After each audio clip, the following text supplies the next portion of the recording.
Hari Om.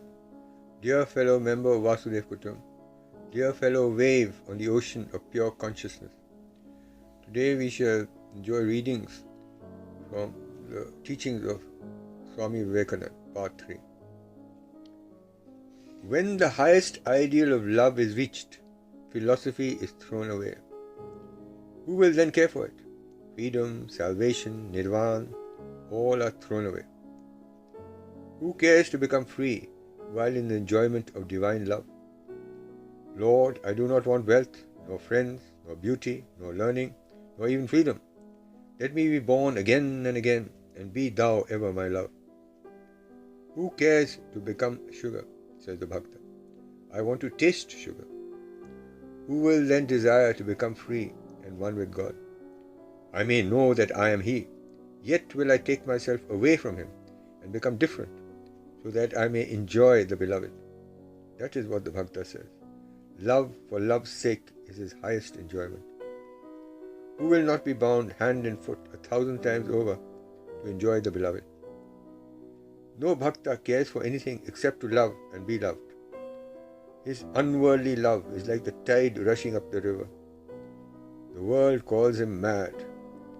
I know one whom the world used to call mad, and this was his answer. My friends, the whole world is a lunatic asylum.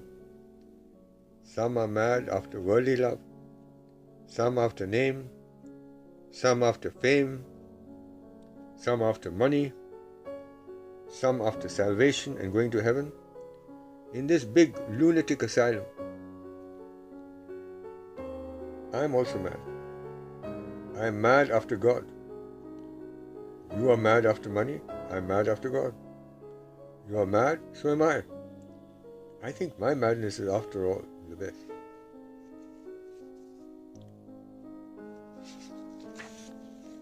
In Bhakti Yoga, the central secret is to know that the various passions and feelings and emotions in the human heart are not wrong in themselves.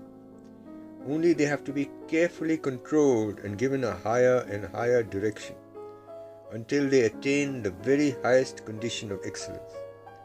The highest direction is that which takes us to God. Every other direction is lower. Let a man feel pain that he has not reached the highest, that he has not reached God, and that pain will be his salvation.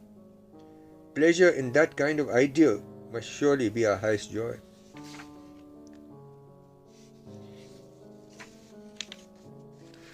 The Bhakta gets hold of all his feelings and points them unfailingly towards God. All our usual practices are preparations for the practice of Parabhakti. The repetition of the name, the rituals, the forms and the symbols, all these various things are for the purification of the soul. The greatest purifier among all these things, without which no one can enter the regions of this higher devotion, is renunciation. In all our yogas, this renunciation is necessary. This is the stepping stone and the real center and the real heart of all spiritual culture. Renunciation. This is religion. Renunciation. The Bhakta's renunciation is easy, smooth-flowing and natural.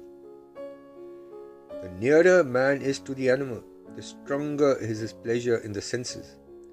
And the higher and the more cultured the man is, the greater is his pleasure in intellectual and other such minor pursuits. When he gets to the plane of spirituality and of divine inspiration, he finds there is a state of bliss compared with which all the pleasures of the senses, or even of the intellect, are as nothing. Let me repeat that. When he gets to the plane of spirituality and of divine inspiration, he finds there is a state of bliss compared with which all the pleasures of the senses, or even of the intellect, are as nothing.